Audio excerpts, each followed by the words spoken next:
We'll get started in just a minute. Thanks everybody for joining in.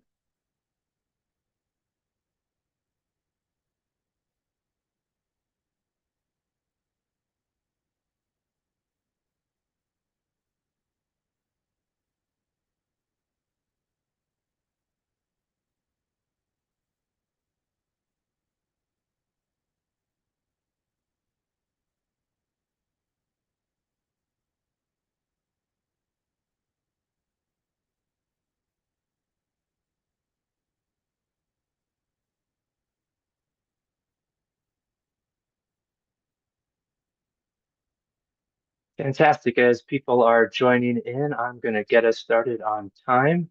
My name is Jeff Abramson. I am the director of the Forum on the Arms Trade, but I'm also a senior fellow at the Center for International Policy.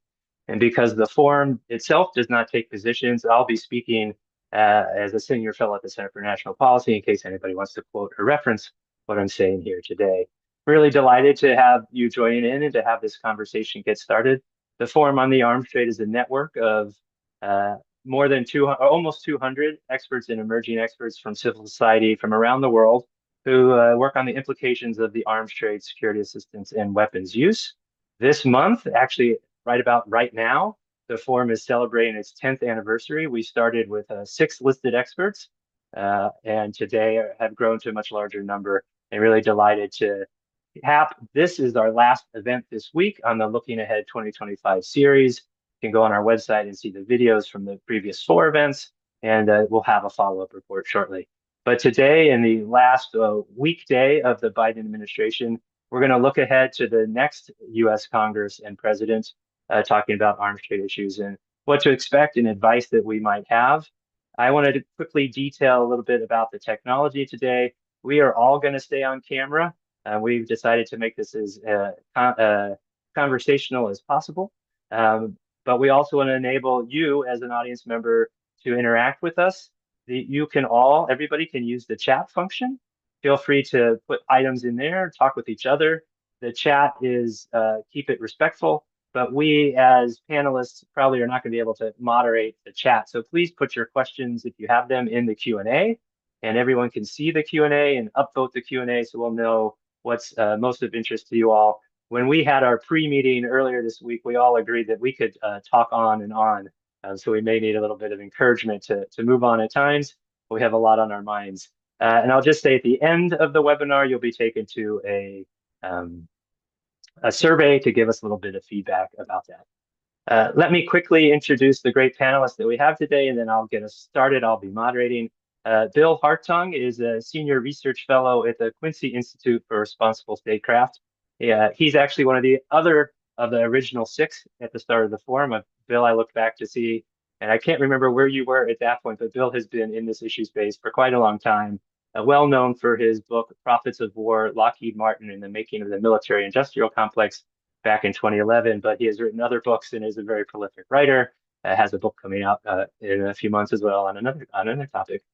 Sarah Harrison is currently a senior analyst at the U.S. Program for an International Crisis Group. I think, Sarah, you've been there a year or two at this point now, if I recall correctly. 3 years, great. Sarah has held many positions related to the arms trade. She was for a number of years an associate general counsel at the Department of Defense Office of General Counsel in International Affairs.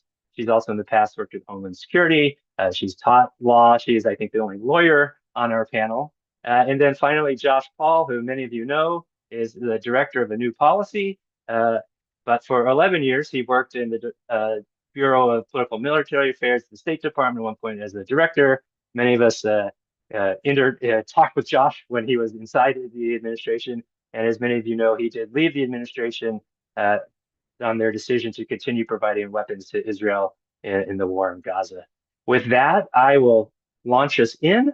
I think I will just say that we may not all agree on this panel, and that's fine. But I think we're all a bit concerned or majorly concerned about what might be happening in the Trump administration. I certainly recall at the beginning of the Trump administration, his first international trip to Saudi Arabia and cooing about $100 billion in arms sales. Really, I'm worried about a president who will not care so much about restraint, not care so much about human rights, we were, a lot of us, very excited at the start of the Biden administration, who put in a lot of good policies, and we can talk about those policies. I think many of us feel like the words were good, but the implementation and what's happened towards the end of that administration raises questions about if Trump is worse, how will he be worse? So that's a weird way to frame this, but we also, obviously, the role of Congress will be super essential, even with a Republican-controlled Congress. So we're going to do this in a way that we hope will be interactive. We'll be speaking with each other a lot, but I'm going to start with you, Sarah. And sort of the opening frame question for all of us is, we all remember the Trump administration. Sarah, you're actually in government during the Trump administration. I think Josh Paul was as well. If you could give us some quick reflections on, what was going on in that first administration, how you think that will play out in the next one. Thanks so much. Thank you, Jeff. Thank you for having me on the panel today, and thank you for everyone who's joining. Yeah, we don't have a crystal ball into what is going to happen in this next administration, but we can look back at our own experiences in the first Trump administration. And I was a lawyer, so I'm going to speak to my own experiences as it relates to the legal framework that governs arms transfers. And I don't want to take up too much time on this, but there's a body of law and there's a body of policies that govern arms transfers. And so I'll take one of each that I am familiar with and that I worked on. The first is a set of laws that I think many people are familiar with, the Leahy laws. There's a DoD Leahy law, there's a State Department Leahy law, and basically they govern security assistance to units of foreign forces and prohibit assistance to those foreign forces when the US government, the Secretary of State or the Secretary of Defense, has credible information those units committed gross violations of human rights. That includes arms transfers that would go to those units. And so under the Trump administration, what I saw with respect to application of the Leahy law, I think followed past practices of application globally, that it's always difficult to apply the Leahy law because policymakers don't want to cut assistance to their partners, no matter what country. But then also, especially Israel, there is and has been in previous administrations before the Trump administration, complete resistance to applying the Leahy laws to Israel. Now, in the Biden administration, there was resistance as well, but we did see determinations that they made that were different than past administrations, where they said, look, we recognize this unit committed a gross violation of human rights. However, they made a decision that they were remediated. So we could predict in the Trump administration, they might want to, well, one, they probably won't take that approach, recognizing gross violations and remediating units, but also might try to do things to reverse those decisions, but that's not how it works. I don't think that they would be successful there. But if we're predicting based on our experience, I don't see a lot of differences from the first term, except for trying to take a different approach than the Biden administration on that. And then the CAT policy, the conventional arms transfer policy, the Trump administration had a very, it's hard to, like the way I want to describe this, it had a very high bar for restricting, like stopping arms transfers as a policy matter as it relates to violations of international law. It was, the Trump administration would have actual knowledge that the transfer of the particular arms were going to then be used by the government receiving it to commit the particular crime. And that's just a standard that, is never going to be met. And that was their policy position, was that if we have actual knowledge these crimes are going to happen with these weapons, then we won't send the arms. Now, the Biden administration, as Jeff just talked about, had a much better policy, which is a more likely than not policy that, or that a policy that they wouldn't transfer arms if it was more likely than not that the recipient would use it to commit certain violations. that policy was lauded by civil society, but we all were, I think, for the most part, many of organizations on the outside were quite disappointed in the Biden administration's application of that policy as it relates to Israel, because we all assumed that it was very obvious that it was more likely than not that the arms that were being transferred would be used to commit certain violations of international law. So those are issues where, like, I do think the Trump administration will go back to its original standard in its cap policy. So I think we can expect to see that. Cap policies take a long time to revise and publish, but maybe they'll be ready to, just copy the same language they had before if they're still comfortable with it.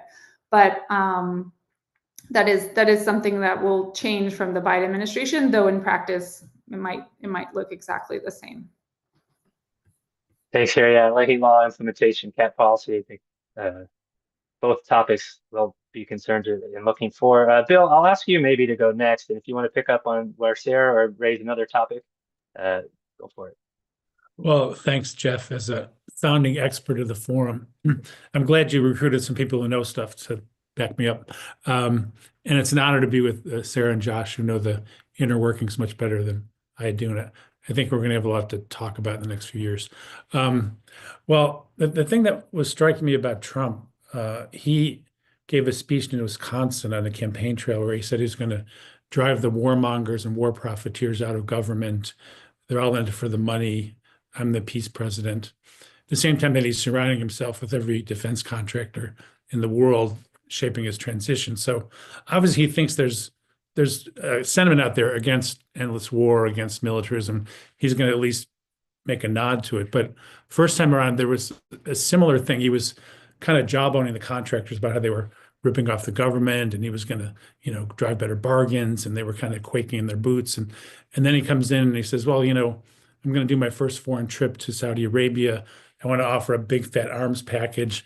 Next thing you know, Jared Kushner's on the phone to the head of Lockheed Martin saying, could you knock down the price on that missile defense system a little bit so we can put it in the Saudi package? And then he claimed credit for sales he didn't even make. And it was all about Trump, the deal maker, bringing jobs home to America. So whatever critiques he had of the industry were long forgiven. And in fact, even after the murder of Jamal Khashoggi, he wrote, I think he actually wrote it, not a staffer, a statement saying we couldn't pull back because it would hurt our wonderful arms companies. So I don't expect that to change, although there's this new element of the Elon Musk, Silicon Valley militarists who are quite hawkish, quite anti-government regulation, export things that can do real damage, like surveillance and targeting systems. I don't have an optimistic view of how this is all going to play out. I'm interested in how Ukraine will play into the picture, given that, well, according to him, there'll be peace in Ukraine before Monday. So we'll see how that goes. Thanks, Bill. Josh, some initial thoughts. Yeah, thanks. I think, first of all, going back to the question Sarah was discussing of the previous Trump administration and what might carry through into this one, from my then perch in the Bureau of Political Military Affairs at the State Department, I think there were two overriding sort of driving forces on, Trump administration thinking on arms sales then that I think will carry through in the incoming administration. First one, of course, is, this, for lack of, or to use Trump's own words, the art of the deal, right? The notion that arms transfers are something that is a deliverable, something that you can promote, announce, that give Trump a win, and something I think that other countries will tend to lean into as well during the Trump administration in order to give him a win. Maybe you don't need to make the concessions on some complicated diplomatic issue if you can present President Trump with, a new fleet of requests for a new fleet of F-16s with a bow tied around it. And so I think we will continue to see, significant arms announcements throughout the course of the administration, arms export announcements, and possibly quite quickly, right? One that comes to mind is the stalled UAE F-35 deal from the previous Trump administration, that could be turned back on without any requirement for notification to Congress, and would seem to provide a quick win for the UAE in that context. The other sort of driving factor was industrial policy, right? So President Trump wants to see this renewal of American manufacturing. And I think what his previous administration discovered pretty quickly is that the White House really doesn't have, even the President of the United States, that much leverage over the global economic considerations that drive where manufacturing takes place, other than in the US defense sector. And what that meant was that the White House Office of Industrial Policy, which is being stood back up in the incoming administration under the same leadership of Peter Navarro, was very focused on leveraging arms transfers as a tool of American manufacturing. And for that reason, the White House played a very active role, much more so than typically they do, in sort of the day-to-day arms transfers considerations, both as that diplomatic win and public win, but also because it was of keen interest to show that they were moving forward and creating jobs and bringing home manufacturing. Now, I think how that's going to play into the current global market is a really interesting question, because on the one hand, there is a huge demand signal for arms around the world, whether we're talking about Europe as a result of Ukraine and Russia, whether we're talking about the Middle East, or whether we're talking about the Far East increasingly. And there's such a demand signal that the US by itself cannot meet it. And so this is going to, create situations where we are in competition with partners. France, UK, Germany, South Korea come to mind.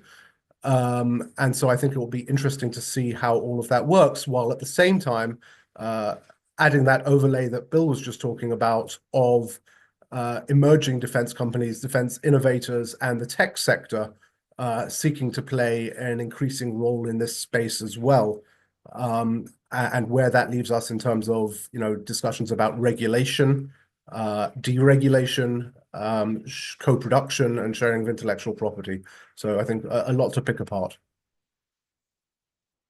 Great. Thanks all for the initial thoughts here. I'm sort of picking up here where Josh left off. Our first event in this series was on Monday. It was on European arms trade issues, and a conversation there about sort of the increased militarization that's happening in Europe, and whether the trend really is more and more arms sales, not just from the United States, but from many parts of the world in this moment. I note that in Biden's farewell, his foreign policy speech, State Department, he talked about the defense industrial base. He talked about NATO investment in weaponry is all sort of positive. So I think there's a lot to pick apart here. We plan to talk more about the industrial side of this after we talk about Congress. But before we move off of the administration and go to Congress, is there any other of the panelists want to make a quick thought about the Trump administration that maybe we haven't picked on yet? Well, relating to what Josh said, to some degree, the U.S. industry is going to get maxed out. I mean, the Pentagon budget's going towards $1 trillion. Europe's buying huge amounts of U.S. weaponry. They're supplying Israel, Ukraine. So, there's going to come a point where other countries will just get deals because they can deliver more quickly. South Korea made a huge deal with Poland because Poland had made tens of billions of, deals with the U.S., but might not see the stuff for years. So at the same time that there's been this history of U.S. dominance, I think the market's going to be a little more complicated now if the demand stays as high as it is. Sarah, you wanted to jump in too.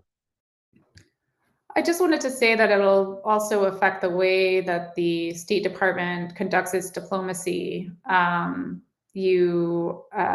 think most people are familiar with, I think the Biden administration's approach to partnerships in certain countries around the world, where they often complain about receiving these lectures on human rights and adhering to international law as they receive security assistance and arms transfers from the US government. And you're not going to see that. We are not going to see that in the Trump administration. It will be much more focused on transactional and bilateral deals and setting aside any type of advancement in US, what some presidents consider U.S. values, like that of human rights and international law. I had just one other thought. The big money deals are going to get a lot of attention, an F-35 sale. But the small arms, the surveillance, the other equipment that's going to do damage now will be less transparent, and we have to keep an eye on that stuff. And just to jump in on that point, I think, when you talk about the surveillance, right? So some of that, that which is specifically designed for military use, is captured under the International Traffic in Arms Regulations and therefore regulated by the State Department.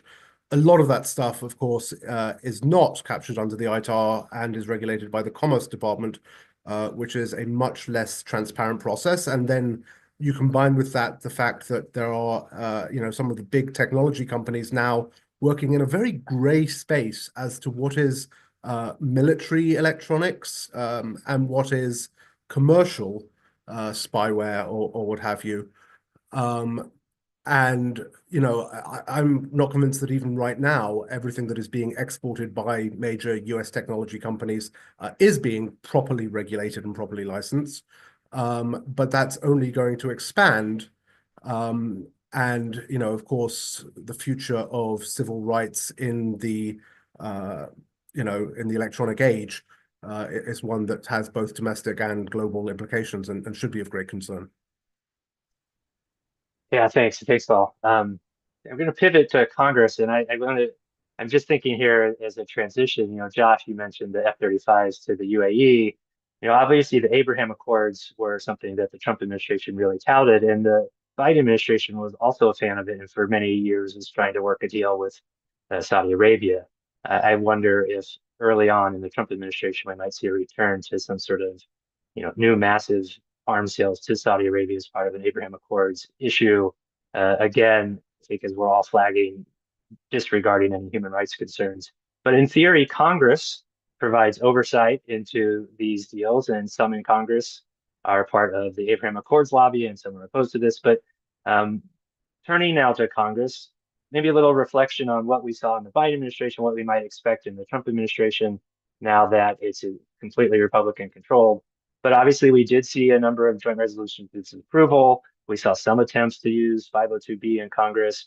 But I don't know which one of the panelists wants to start first in terms of thinking about Congress and its role and what we might expect. I have in my notes, Sarah, you had some comments when we were chatting before about sort of the bipartisan nature of the arms trade. I don't know if you want to start there or if someone else wants to launch us into the Congress conversation. I guess I'll turn to Sarah.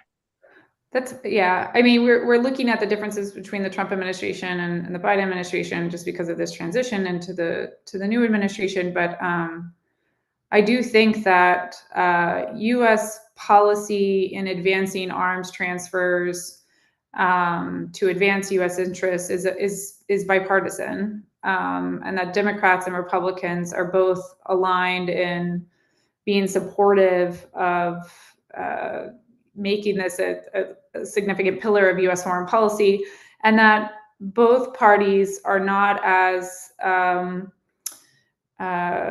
they don't care as much about the legal framework that I talked about, but I didn't get into too much detail on, about really advancing that in a meaningful way with a lot of teeth. There's like a handful of Democrats in the Senate and the House who do really care about these issues and want to make sure that the executive branch complies with those laws. But I just think to set the stage is that this really is a bipartisan issue, or it is supported. U.S. arms transfers as a pillar of U.S. foreign policy is supported in a bipartisan way. I think I would just offer one moderating point to that, which is that, in my experience, whenever we went up to the Hill from the State Department to talk about arms transfers with Congress, one of the things that always struck me was that more often than not, the tensions were not partisan, but between the executive branch and the legislative branch, with the legislative branch wanting to exert oversight and the executive branch wanting to push forward. And to me, that was always actually a thrilling opportunity to see the Constitution working exactly as it's supposed to work.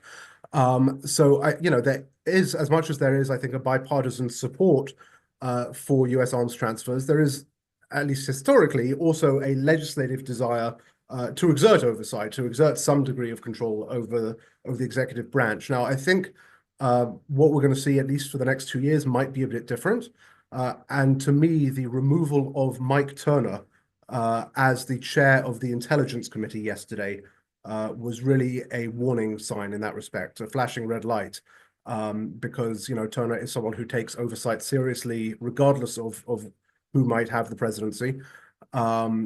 And so that does signal to me that there is, coming from congressional leadership, certainly on the House side, less of a desire to be confrontational with the administration, even in that legislative executive balance. And so what that means, particularly for the tiered review process, that's of course the informal arms sale review process that happens before formal notification of major arms sales, is something that I know is on the mind of many in Congress and in the executive branch.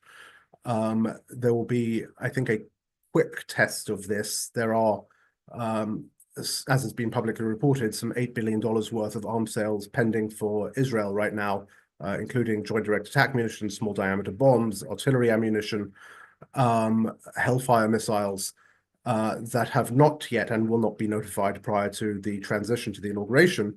It'll be interesting to see if the Trump administration works with the, particularly the Democrats, the minority in the House and the Senate, to advance those cases, or just moves forward with them straight into formal notification. And basically that would be picking up from where it left off in December of 2020, when it advanced a number of cases around the world, including Mexico, UAE, and Saudi Arabia and others, into formal notification, despite them still being in the tiered review process. If that does happen, then I think it tees up potentially an opportunity for particularly the new Democratic Senate Foreign Relations Committee ranking member Jeanne Shaheen to really sort of create a conversation around congressional oversight, but of course from a position of significant weakness, just given how the election turned out. So I think that there will be a lot of discussion about Congress's role in arms transfers. But absent a desire on the majority sides in the House and Senate to exert oversight, really a limited outcome in that debate. I think if we could get some more transparency and have some members speak loudly about the consequences of our current policy, that might be the best we're going to do. I think back, when they created the Arms Export Control Act in the 70s, there were members who weren't even on the committees who were key players, like Gaylord Nelson from Wisconsin. Hubert Humphrey played a role. Basically, they felt they were learning about arms sales in the newspapers. They were quite consequential. Greece and Turkey using U.S. weapons against each other, some of the wars in Africa. But of course, that was a reform Congress. That was the post-Watergate Congress. We're in a very different position now. But I think, playing on that notion that Congress shouldn't be completely ignored might be one of the few footholds we have to get some sort of pushback on some of this. And the difference between them hiding the details of sales to Israel versus bragging about every widget that goes to Ukraine, I would prefer the Ukraine model of transparency. I don't know that Trump is going to buy that, but. Were you about to unmute, Sarah, or did I miss? No, there was just something that I meant to mention, or I should have mentioned at the top, that relates to Congress and the new Trump administration. But NSM 20, the policy that was issued under Biden, I haven't heard any public statements from any Trump officials, but I'm pretty sure it will be revoked immediately, or as soon as they think about it when they're in office. I know they have many executive orders that they intend to issue quickly. I think that will be revoked very quickly, because there is this understanding from many in Congress that was issued in particularly to apply to Israel, even though it is a global policy and doesn't have any named countries in it. So I do think NSM 20 is gone. And then I think some of the civilian harm incident review processes that are taking place will potentially be reviewed and either thrown out or significantly changed. So I think that's just something to keep an eye on. But these are executive branch policies. And the reason I say relates to Congress is because NSM 20 was actually a draft statute before the executive branch worked with Senator Van Hollen on making that a presidential policy. But I do think those two things are gone, and they do relate to arms transfer, U.S. arms transfers. So just wanted to note that. Yeah, I mean, I remember when NSM 20 came out, it was sort of an astounding number of members of Congress talked about how great that was, right? You know, this was what they got out of their efforts. I think I'm possibly more optimistic than you all about this coming Congress, in the sense that I do remember in the Trump administration, especially around the Saudi arms sales, when there were actually, you know, joint resolutions of disapproval that were passed that he had to veto. I feel like Democrats are obviously much more likely to speak against the president when the president isn't of their party. And I think we'll see that trend in this administration. I don't know exactly which arms sales will be the most controversial. I don't know if Saudi Arabia will again, you know, depends how you read the latest Bernie Sanders efforts on Israel, as whether that's a glass half full with sort of a really high number of senators voting against those sales, or if you read it as a low number. But it was, I would say, 5 years earlier, an impossible number you would have had. I think it was 19, if I remember. So I think we may see more members of Congress standing up. When they could be bipartisan, it's hard to know. I will make a small example here of one of the things that in the work I do on landmines and cluster munitions is very unhappy when the Biden administration decided to send these weapons to Ukraine, upsetting, even though the United States isn't part of these treaties, upsetting treaties that almost all of our NATO partners and around the world have agreed these weapons shouldn't be used. There were actually a number of resolutions on cluster munitions that many Republicans voted for. Now, they were doing that because they were unhappy with what was happening in terms of providing weapons to Ukraine. But if you listen to what members of Congress said, they said the right things about the responsible use of weaponry. And a number of them on both sides have also said the right things about transparency and having their ability to see what's going on depended on the moment. So I think there is some rhetoric that we can point to for Congress to use more of its abilities to demand transparency, even though I think, Josh, you're right, we might see loss of the tier review process. We might see a change in the congressional notification thresholds. There's all these things that might challenge transparency. But I think, and I'm hopeful that we will see some in Congress standing up, and we know there are a few champions. Okay, sorry, that was my soapbox. No one has the privileges to cut off the moderator, but anybody else want to jump in on this before we move to Indrajit again? I mean, just on that, we've been talking extensively about arms transfers. Of course, part of the equation, and including in the congressional piece, is the appropriated funding that supports a portion of those, you know, things like foreign military financing. And I think that's probably the area where there is more, at least, discussion on the Republican side of the aisle, because, you know, it's taxpayer money that is, you know, quote unquote going overseas. Of course, you know, when it comes to foreign military financing, as unlike a lot of other forms of US assistance, it's most of it is not going overseas. It's coming back into the defense industrial base. But I think it's still that perception of spending, and in a time where, you know, everyone is looking for efficiency in government spending and in the budget. And I do wonder if the discussion around grant assistance and security assistance will create, at least within the appropriations process, more opportunities, even sometimes perhaps for discussions about, you know, strengthening conditionality in that assistance, at least in some contexts, not all of them. You know, will have more of a bipartisan tint to it than arms transfers themselves. I think the other thing is, I mean, the U.S. enters into hundreds of agreements, large, small, and indifferent, most of which are not debated, not discussed. People don't know about them. I think if members would make it their business to talk about the consequences of sales, not just to the obvious places like Ukraine and Israel, but others, and also the conduct of our allies who are arming, playing in those regions, I think that would be a great service to the public debate. we're filtering in some recommendations as we go, which is great. Okay, in our plan for this webinar, we said we would talk a bit more about industry. So we have all started raising these topics, including, greater attention on surveillance technology, some of the things that are happening in Silicon Valley taking a more central role than what we think of in terms of the bigger weapons. So I just want to open the floor here for any of the panelists to dig in on this topic a little bit more before we move on to something else.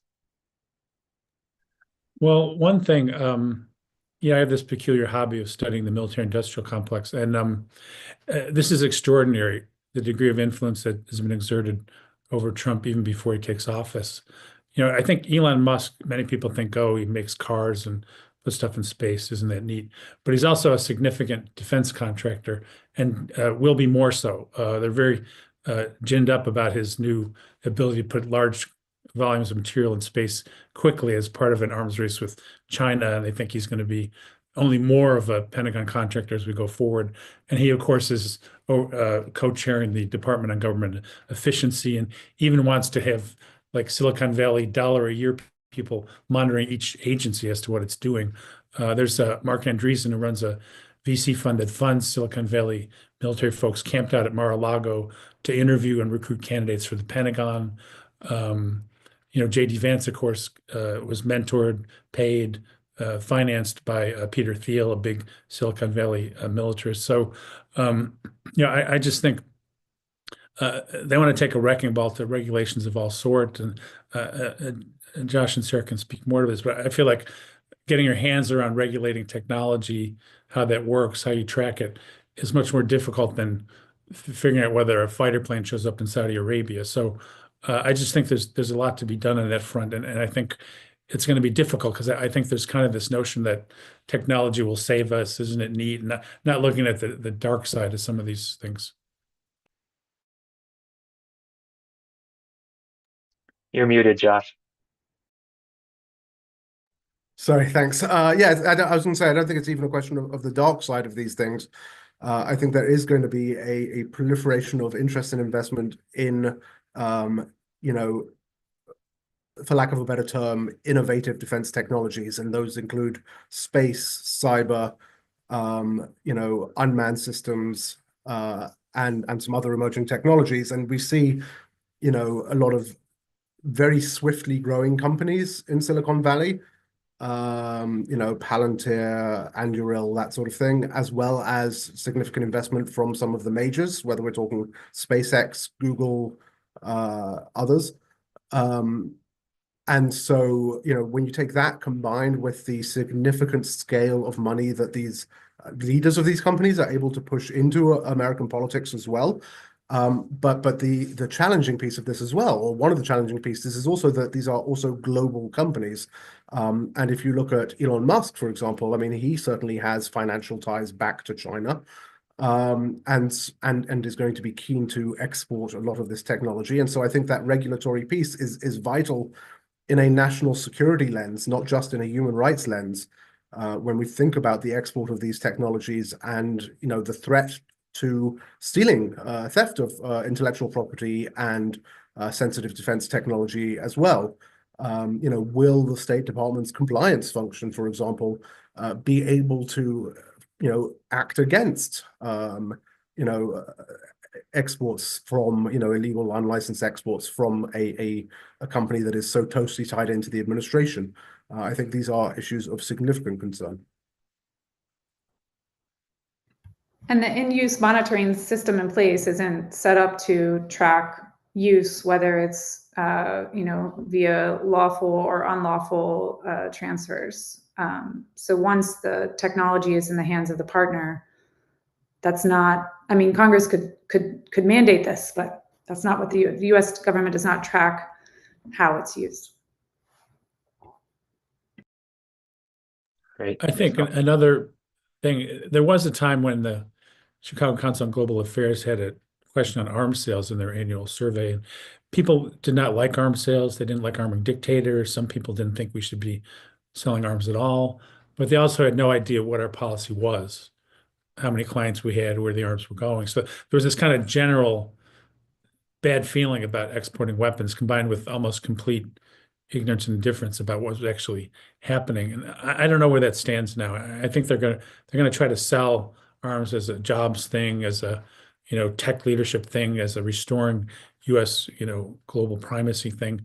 And I don't know if that's going to fly or not, because they're tired of war. They're uncertain what role the U.S. should be playing in the world. And Biden put arms sales front and center, sort of similar to Nixon in a way. Like he wasn't putting boots on the ground, fewer drone strikes, but his two big operations were arming Ukraine and Israel. And the conventional wisdom was, well, it's safer to sell arms and send our own troops. And we've seen otherwise, given the escalation in the Middle East. It's hard to imagine a more damaging policy than that.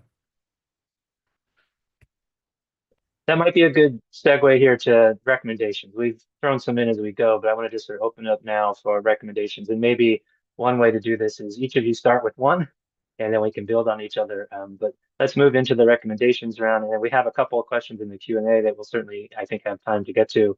And others can certainly be welcome to put more questions in the Q&A. But someone want to start with a recommendation they haven't made yet, or something they want to stress that they did say, they want to make sure it sort of comes across as a recommendation. Well, I'll go ahead. Well, I was just going to make an evergreen recommendation, which is just comply with the law, for the executive branch to comply with the law, and for Congress to do all it can to ensure that compliance, or make the laws clearer. But that's been a problem for a long time.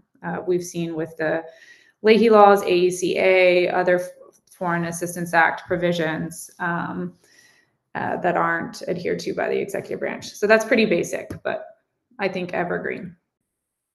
Just to, echo what Sarah's saying. I do a lot of work internationally, and I always say the United States has great laws on the books, and we have, some really good transparency measures also on the books, and some in practice. But in practice, we don't live up to our laws. It would be a lot different if we did. Sorry, Bill, over to you. Well, just more transparency and more debate. I think if people understood where this is heading, there'd be a lot more public opposition. They may even have to go back to what happened at certain points, like during the Iraq War. They couldn't get the chairs of the committees to hold hearings. Members would have sort of shadow educational hearings about things like war profiteering. I think anything that can be done to just make it understood this is not just free money that's creating jobs. It's causing conflict. It's creating problems that are going to come back to haunt us, that are causing huge suffering all over the world. I think that has to be driven home. It's not just a business. There's lives at stake here, and I think that will resonate with some people. With others, the fact that it could come back to hurt us maybe would have more of an impact than how it affects the human rights of others overseas. But anyway, there's so much at stake here. I think there's much more that members could do to use their positions to create a real debate and not just kind of wave these things through. Yeah, I think two things. First of all, I think, sort of the slightly nerdy answer is it is important to focus on process, and that relates to what both Bill and Sarah were just saying, that, the process is important. The absence of process leads to the absence of good policy outcomes, and that there are going to be, as much as there are going to be specific decisions that many dislike, I think within the policy and civil society community, trying to identify where those specific attacks on the underlying process are occurring is important. And then the sort of more broad point I'd make is just that the importance of framing. And I think that the Trump administration, at least President Trump himself and some of those around him, but not, I think, those who have so far been formally put forward for positions, but are going to be sensitive to the Republican base, which is in turn sensitive to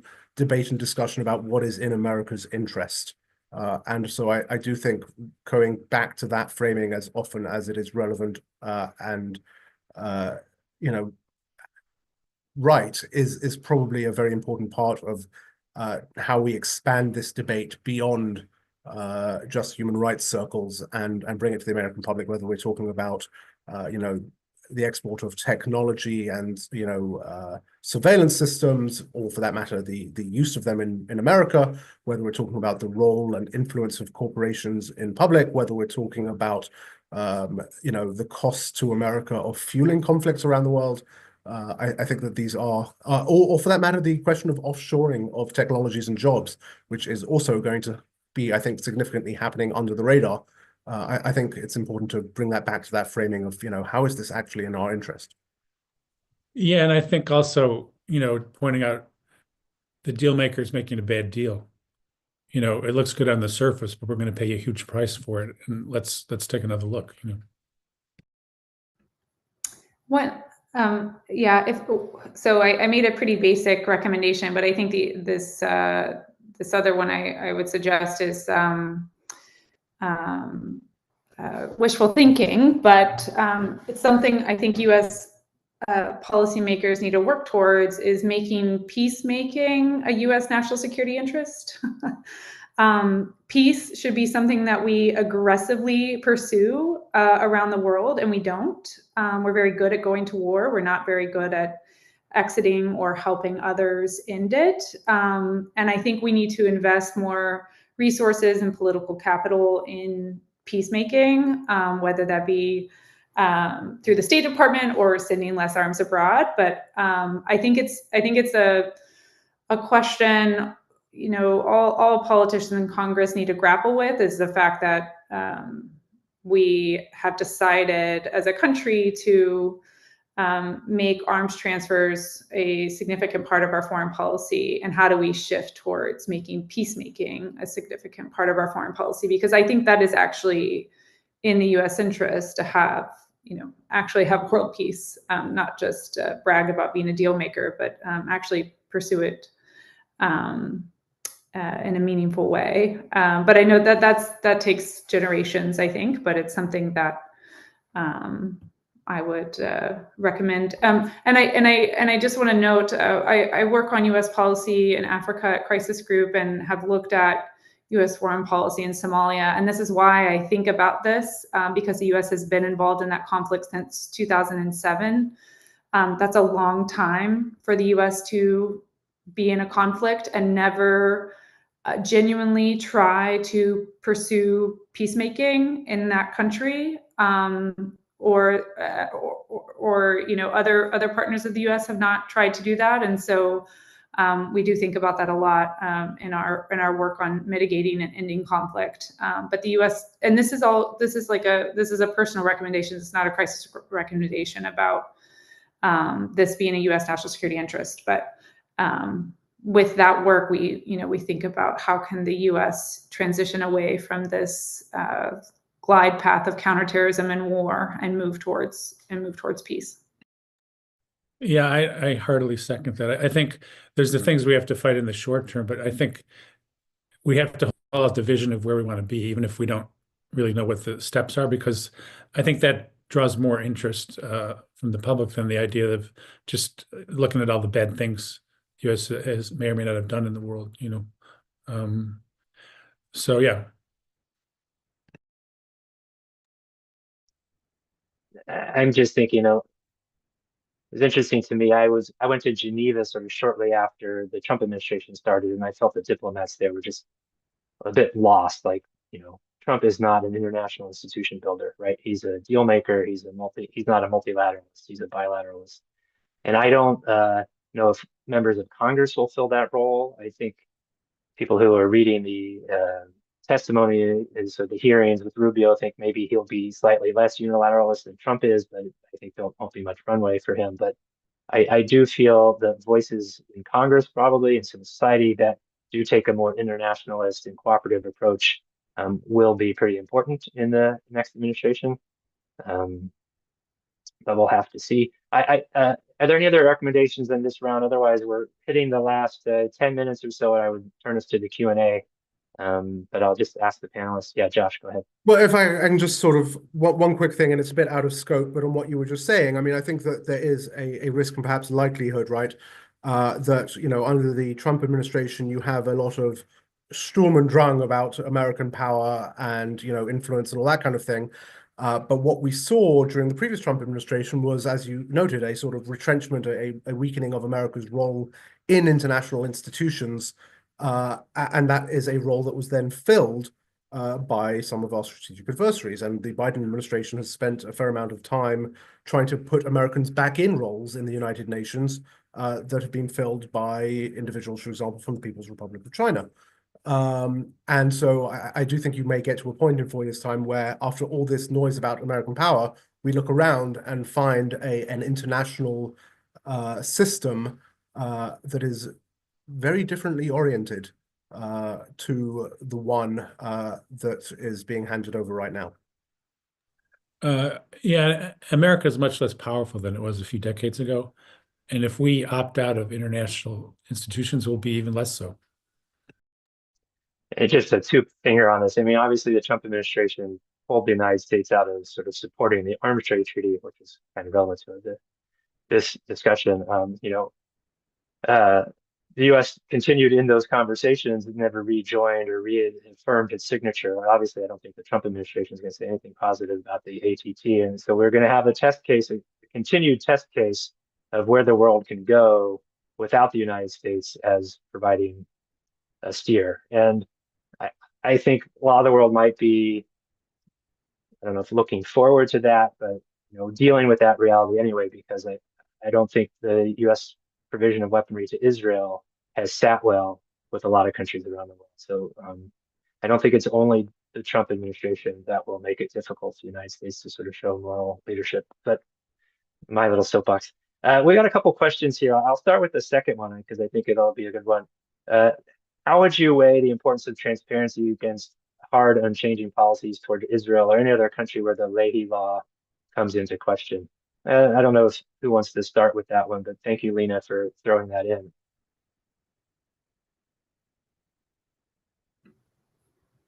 Well, I mean, I would say in the current context of Israel, the Leahy law is just the beginning. I mean, many experts have decided this is a genocide. Even if you call it war crimes, we shouldn't be arming Israel. I don't think you need any kind of narrow legislative hook to justify that. Yeah, I mean, I think I think as we've been discussing, transparency is important. I think on Israel, I don't know that Trump administration application of things like Leahy or Section 620I of the Foreign Assistance Act or anything like that, it's going to be all that different. The one area I think it is important to keep pressing, or they're all important areas to keep pressing, but one where there might be some opportunities is when it comes to the killing of American citizens by Israel, which I don't think there's any reason to think won't happen again. And should it happen under Trump's watch, I think the Biden administration has begun to establish a playbook on this, albeit behind the scenes. And I think that's one that it would be helpful to learn more about as we enter the incoming administration, because I think that is, the State Department's and any administration's top job is the safety and welfare of Americans. And I think that's one that is worth leaning into. Sarah, did you want to jump in on this one? Okay. Obviously, Sarah's already sort of given some comments on where she expects Leahy implementation and care to go. I think this dynamic challenging. Yeah, it's very. I mean, it's so. The bar was so low that taking any movement forward on application of Leahy to Israel was unprecedented, but that doesn't mean it really did anything, right? So the fact that the Biden administration did determine, I think it was like 5 or 6 units had committed gross violations of human rights, didn't really do anything because they immediately applied an exception to those units. So they continued to receive assistance, even if we disagree with that application of the exception. So while there was like, I think some people within the US government thought pretty significant change and a step forward, in reality, it didn't have any impact. And I don't think the Trump administration will ever do that. Thanks. And there's a question here from Alex Hineker. Thanks, Alex, for sending this in.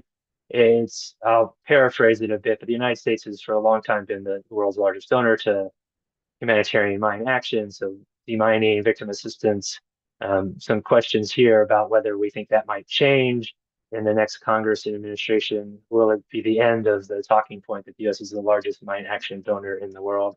I think I might take this one on first and turn it over to other panelists. I've spent a long time, as has Alex, working in the mine action field.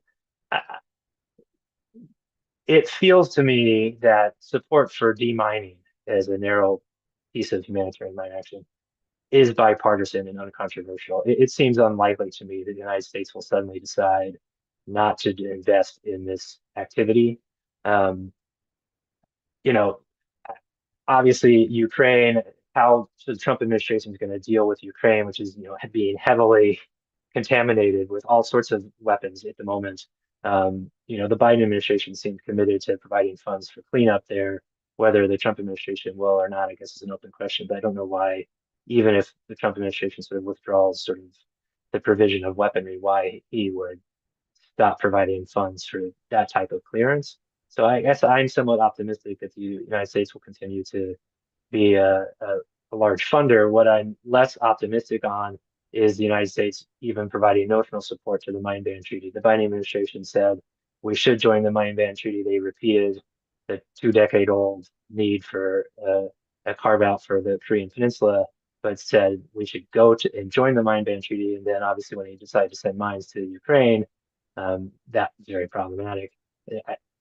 I could see Trump saying, I'm not going to send mines to Ukraine, but not necessarily saying it's because he's a fan of the mine ban treaty. And similarly on the Convention of Cluster Munitions, his administration moved backwards on both of those.